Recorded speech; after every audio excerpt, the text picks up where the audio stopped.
Welcome to mega 9 TV. గిరిజన రైతు బిడ్డ హీరియా నాయక్కు బేడీలు వేయటం పైన కేటీఆర్ ఆవేదన వ్యక్తం చేశారు. గుండె నొప్పి వచ్చిన రైతన్నకు బేడీలు వేయటం అమానవీయమంటూ కాంగ్రెస్ సర్కార్పై ఓ రేంజ్లో ఫైర్ అయ్యారు.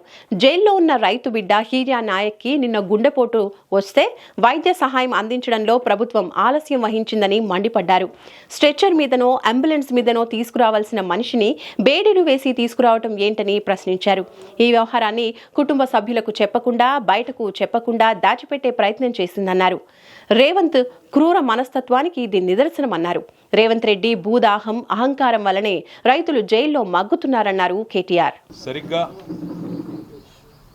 నెల రోజుల కిందట నవంబర్ 11, 2024 నాడు కొడంగల్ నియోజకవర్గంలోని లగచర్ల గ్రామంలో ఆనాడు రైతుల భూములను బలవంతంగా వారి ఇష్టానికి వ్యతిరేకంగా ప్రభుత్వం గుంజుకునే ప్రయత్నం చేస్తుంటే ఆ క్రమంలో 9 నెలలుగా జరుగుతున్న ఆందోళనలను పట్టించుకోకుండా బేఖాతరు చేస్తూ వాళ్ళ అభిప్రాయాలకు విలువనివ్వకుండా ప్రజాభిప్రాయ సేకరణ పేరిట ఒక కార్యక్రమాన్ని ఒక ప్రహసనంగా చేయాలనుకొని ఆయా గ్రామాల్లోకి పోతే ఆ గ్రామాల్లో ఉండే పేద చిన్న సన్నకారు రైతులు, ముఖ్యంగా గిరిజన రైతులు, దళిత రైతులు, బలహీన వర్గాల బిడ్డలు అందరూ మరలబడ్డారు, తిరగబడ్డారు. ప్రభుత్వానికి ప్రజాస్వామికంగా తమ నిరసనను చాలా గట్టిగా, చాలా స్పష్టంగా చెప్పారు. ఈ సంఘటన జరిగి ఈ రోజుకి సరిగ్గా నెల రోజులు దాటింది. స్వయంగా జిల్లా కలెక్టర్ గారు ఈ రోజు వరకు నెల రోజుల తర్వాత కూడా నా మీద ఎట్లాంటి దాడి జరగలేదు, దాన్ని దాడిగా పరిగణించకండి అంటూ వికారాబాద్ జిల్లా కలెక్టరేట్లో పనిచేసే ప్రభుత్వ ఉద్యోగులు బయటికి వచ్చి వారు నిరసన చెప్పే ప్రయత్నం చేస్తే కలెక్టర్ ప్రతీక్ జైన్ గారు ఏం కాలేదు, ఇదో చిన్న సంఘటన అంటూ ఆయన దాన్ని చాలా హుందాగా జరిగిన సంఘటనని రైతుల మనోభావాలు అర్థం చేసుకుని కలెక్టర్ గారు దాడి జరగనే లేదు అన్న మాట మాట్లాడినారు.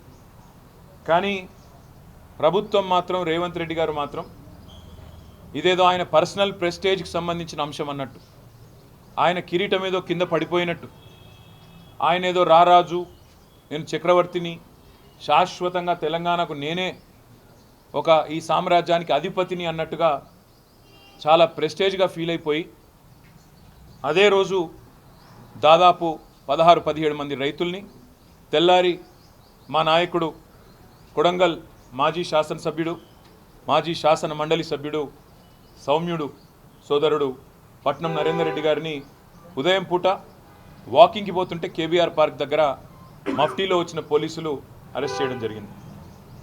12 నవంబర్ నాడు ఆ రోజు ఈ రైతులందరినీ పోలీస్ కస్టడీలోనే చిత్రహింసలకు గురి చేయడం జరిగింది. 3rd డిగ్రీ టార్చర్ కూడా చేయడం జరిగింది. ఇది నేను చెప్పడం కాదు, వాళ్ళు స్వయంగా ఆ రోజు మేము సంగారెడ్డి జైల్లో కలిస్తే వాళ్ళు స్వయంగా చెప్పిన మాట, మమ్మల్ని చిత్రహింసలు పెట్టినారు అని. మరి మెజిస్ట్రేట్ ముందు ఎందుకు చెప్పలేదంటే, మెజిస్ట్రేట్ ముందు చెప్తే మళ్ళా కొడతామన్నారు, మెజిస్ట్రేట్ ముందు చెప్తే మా ఇంటికి పోయి మా ఇంటోళ్ళని కూడా కొడతామన్నారన్న, అందుకే భయమయ్యి మెజిస్ట్రేట్కు చెప్పలేదు అన్న మాట మాట్లాడినారు. నెల రోజులుగా మొత్తం 16 మొదట అరెస్ట్ అయిన వాళ్ళు, ఆ తర్వాత మిగతా వాళ్ళందరూ కలిపితే ఇప్పుడు 40 మంది నెల రోజులుగా జైళ్ళల్లో మగ్గుతూ ఉన్నారు. ఏంటిది వాళ్ళు చేసిన తప్పు? ప్రభుత్వం అదానీ కోసం, రేవంత్ రెడ్డి అల్లుని కోసం ఇష్టారీతిన భూములు గుంజుకుంటానంటే మేము ఇయ్యము, మేము ఇచ్చే సమస్యనే లేదు, 70 లక్షలు విలువ చేసే భూమిని నువ్వేదో 10 లక్షల మొహాన కొట్టి తీసుకుంటానంటే ఎందుకు ఇస్తాము, ఇయ్యము, అయినా మాకున్నదే ఈ భూమి ఎందుకు ఇవ్వాలి అని చెప్పి తిరగబడ్డారు ఆ రైతులు. ఇవాళ వాళ్ళు చేసిన ఒకే ఒక్క తప్పు, రేవంత్ రెడ్డి అనే రారాజు, రేవంత్ రెడ్డి అనే ఒక అహంకారి ఆయన మాట వినకపోవడమే వాళ్ళు చేసిన తప్పు. ఇంకా ఘోరం ఏంటంటే, నిన్న మధ్యాహ్నం 12 తర్వాత ఒక గిరిజన బిడ్డ హీరియా నాయక్, ఆయనకు గుండెలో నొప్పి వచ్చింది సంగారెడ్డి జైల్లో. గుండెలో నొప్పి వస్తే ఆయన వెంటనే జైలు అధికారులకు చెప్పినాడు, సార్ నాకు గుండెలో నొప్పి వస్తున్నదని. 1:30కి ఆసుపత్రి డాక్టర్లను పిలిచినారు. సంగారెడ్డి ఆసుపత్రికి తీసుకొని పోయి మళ్ళీ సాయంత్రం 4 గంటలకు మళ్ళీ జైలుకు తిరిగి వచ్చినారు. కానీ ఎక్కడ కూడా ఈ వార్త బయటికి రానియకుండా, ప్రభుత్వానికి తెలుసు కానీ ప్రభుత్వం కూడా బయటికి రానియకుండా, కనీసం ఒక వ్యక్తికి గుండె నొప్పి వస్తే జైలు అధికారులు అంటే ప్రభుత్వ కస్టడీలో వెంటనే ఆ కుటుంబ సభ్యులకు తెలియజెప్పాలన్నా వద్దా? కనీసం చెప్పలేదు. ఆయనకేమన్నా అయితే బాధ్యత ఎవరిదని నేను అడుగుతా ఉన్నా. కుటుంబ సభ్యులకు చెప్పకుండా, అమానవీయంగా ఆసుపత్రికి తరలించకుండా, కేవలం పరీక్షల నిమిత్తం మాత్రమే పంపించి తిరిగి రప్పించి మళ్ళీ జైల్లో పెట్టినారు. ఇవాళ ఉదయం మళ్ళీ గుండెపోటు వచ్చింది హీరియా నాయక్. ఇప్పుడు ఈరోజు ఉదయం 11 గంటలకు, నిన్న ఒకసారి అయింది, నిన్న ఎవరికి సమాచారం ఇవ్వలే. ఇవాళ పొద్దున గుండెపోటు వస్తే 11 గంటలకు మళ్ళీ సంగారెడ్డి హాస్పిటల్కి తరలించిండ్రు. ఇప్పుడు పరిస్థితి బాగలేకపోతే ఇప్పుడు గాంధీ హాస్పిటల్కో నిమ్స్కో తరలించాలని ఇప్పుడు నిర్ణయం తీసుకున్నారు. హీరియా నాయక్ గారితో పాటు రాఘవేంద్ర అనే మరో సోదరుడు, బసప్ప అనే మరో సోదరుడు, వాళ్ళిద్దరికి కూడా ఆరోగ్యపరమైన సమస్యలు ఉన్నాయి. మా నాయకుడు పట్నం నరేందర్ రెడ్డి గారికి ఇన్ఫెక్షన్స్ ఉన్నాయి, యాంటీబయాటిక్స్ కూడా వాడుతున్నారు. మెజిస్ట్రేట్ ముందు మా లాయర్ కూడా చెప్పారు, వారి శ్రీమతి పట్నం శృతి గారు కూడా చెప్పారు, ఆయనకు ఆరోగ్యపరమైన సమస్యలు ఉన్నాయి, చూసుకోండి. ఇవాళ నేను అడుగుతా ఉన్నా, 30 రోజులు కస్టడీలో ఉంటే, ఆరోగ్యపరమైన సమస్యలు ఉంటే, ఇంత కుసంస్కారంగా, ఇంత అమానవీయంగా, వాళ్ళు మనుషులనే ఇంగిత జ్ఞానం లేకుండా ఈ ప్రభుత్వం ఏదైతే వ్యవహారం చేస్తున్నదో, దీని వెనుక ఉన్నది రేవంత్ రెడ్డి భూదాహం, రేవంత్ రెడ్డికి ఉన్న ఈగో దెబ్బతినడమే తప్ప ఇంకోటి కానే కాదు. ఆయన భూదాహం ఇవాళ గిరిజన రైతుల ప్రాణాల మీదకి తీసుకొచ్చింది. ఆయన ఎంత దుర్మార్గంగా ప్రభుత్వాన్ని నడుపుతుందంటే, గుండెపోటు వస్తే కనీసం వాళ్ళ కుటుంబ సభ్యులకు తెలియజేయకుండా, వాళ్ళకు తెలియనీయకుండా ఈ సమాచారాన్ని గోప్యంగా ఉంచాలనుకునే దారుణమైన విషయం. ఇంకా ఘోరం ఏంటంటే, అసలు మీరు ఇది చూడండి దయచేసి ఒకసారి బట్టి. ఇవాళ ఆ సోదరుణ్ణి ఆసుపత్రికి తీసుకొచ్చారు, ఇట్లా బేడీలు వేసి. ఎవడన్నా గుండెపోటు వచ్చినాడు పారిపోతారండి? గుండెపోటు వచ్చిన వాళ్ళు వెంటనే జైలు నుంచి దుంకి పారిపోతారా? ఇంత అన్యాయమా? జైలు నుంచి గుండెపోటు వచ్చిందని చెప్తే బేడీలు వేసి, ఇది పట్టుకోమా,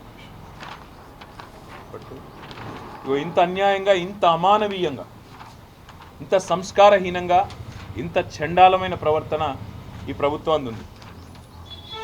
స్ట్రెచర్ మీద తీసుకురావాల్సిన మనిషిని, అంబులెన్స్లో తీసుకురావాల్సిన మనిషిని ఇవాళ ఒక పోలీస్ బండ్లో తీసుకురావడమే కాకుండా ఇంకా నికృష్టంగా ఈ రకమైన ప్రవర్తన ఏదైతే వీళ్ళు చేస్తూ ఉన్నారో ఇది క్షమార్హం కానే కాదు.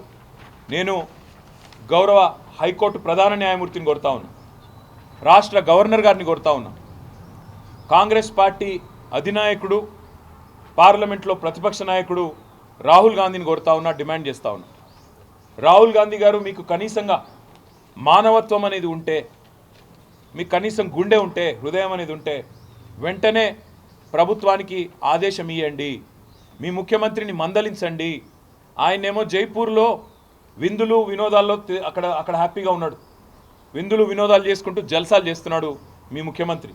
ఇక్కడేమో కేవలం తమ భూమి ప్రభుత్వం డిమాండ్ చేసిన విధంగా మేము ఇయ్యము అని చెప్పిన పాపానికి గిరిజన రైతులు జైళ్ళల్లో ఉన్నారు, ఈ రకంగా చచ్చిపోయే పరిస్థితిలో ఉన్నారు.